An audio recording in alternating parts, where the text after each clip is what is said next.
So one day I went to the doctor, and you know how everybody want to accept certain types of people and be all accepting and loving and caring and kind. So I was at the doctor, and I seen this lady. I said, oh, okay, she looked pretty nice, blah, blah, blah, whatever. So I started talking to her. Now her back turned, so I didn't, I never saw her face. So I'm talking, blah, blah, blah, everything's going good. How you going? Blah, blah, blah. She's like, yeah. And she writing down my information. So I'm wondering, like, well, this is the first time I ever came to the doctor's office, and the nurse, her back is turned the whole time she's talking to me. Never looked eye to eye, never turned or nothing. So it's kind of weird, but I said, well, she look good, so it don't matter. So I keep talking. So I got the number, you know what I'm saying? So I got the number, I said, cool, you know what I'm saying? I'm straight. So I put it in my pocket, I'm all excited, you know what I'm saying? Put it on Facebook, hey man, I just in the doctor's office, just met this new lady, she look real good, blah, blah, blah. Maybe she gonna come see the show, maybe I, take her out one of these days. Everything going good.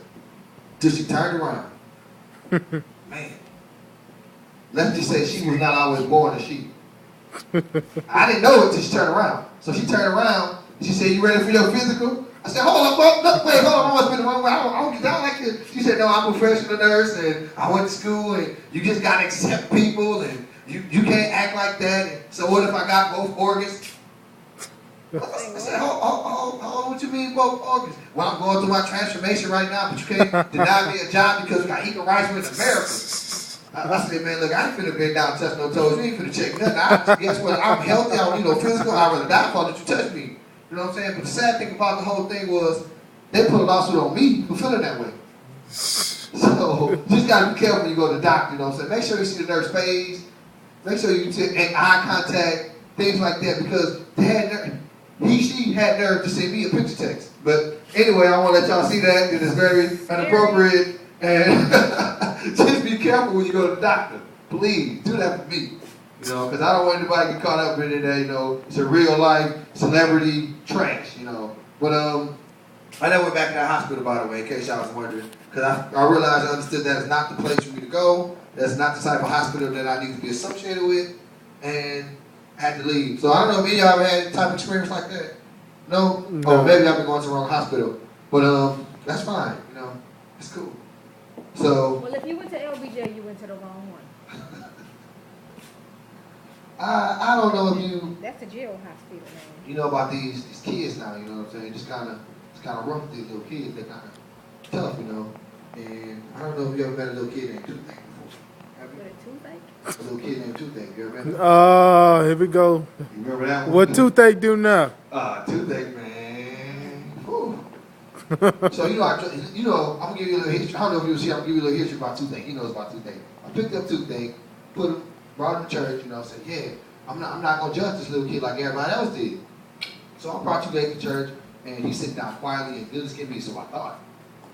But when I stood up to clap, give God some praise. Toothache, you throwing paper, spitting on other little kids, chewing bubble gum, putting none in the pews, ripping up the hymn book. So I said, hold up, we in church. So since we in church, you know what I'm finna do? I'm finna take Toothache, I'm finna go pray. So I'll bring him to the pastor. So I'm walking up to the pastor. I had the church member, I'm thinking they catching the spirit. They said, oh no, sweet Jesus, Heavenly Father. And I'm thinking, oh yeah, they praising God. That's good to see his little boy finna get prayed for. So I got to about right here, the pastor said, stop. He said, is that Toothache? I said, yeah.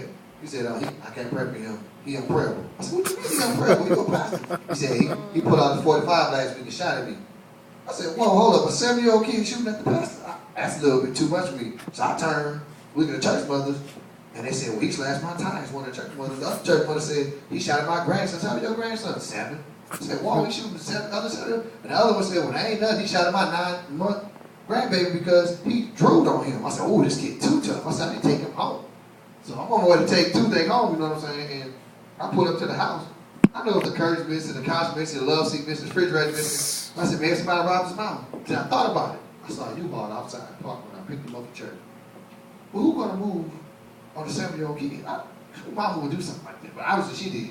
And I didn't know at the time, but he was already on parole. He had an ankle bracelet. I didn't see him because he had church lights on. So he had an ankle bracelet. He was on parole. His mama said she couldn't leave. She wanted to pay the fees for parole and all this stuff. We raised the kid and got those problems. So what I decided to do was, if she wanted to move out on Toothache, I'm going to move on too. I brought him to Compton, dropped him off, don't know what happened to him. So last I heard, Toothache, he's 9 now, and he's looking for me.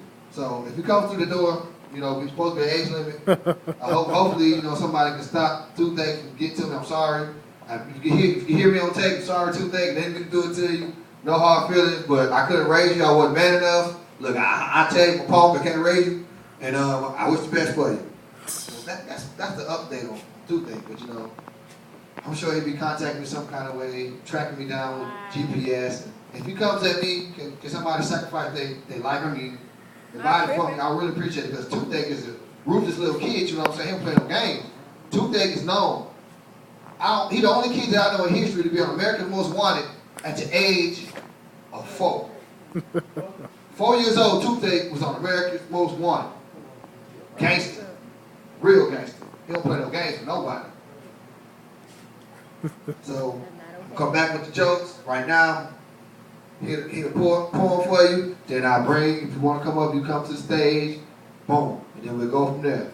A poem I wrote, this poem right here is, it says you must be crazy.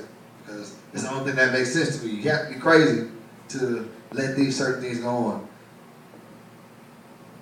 She must be crazy if she's going to allow me to spit, kick, and almost slip her to death just to help me. She must be crazy if she's going to care for me even when I do nothing for her. She must be crazy if she's going to allow me to move in after I caused her so much pain. She must be crazy if she's going to wipe my tears, be there for me no matter what goes on in life, and yet she still cannot go to sleep because I choose not to go to sleep. She's going to stay up and be there for me and help me. She must be crazy. She must be crazy if she thinks that if she can continue to do the things that she do for me and nothing's going to happen to her. She must be crazy if she's going to continue to be there for me in spite of what I do. She must be crazy to continue to love me before I even come here, and yet I still continue to show her much pain. She must be crazy to love me, but that's the way a mother loves. So, you know, it's the way you think about it. Because mom do some crazy things for their kids. No matter what the child do,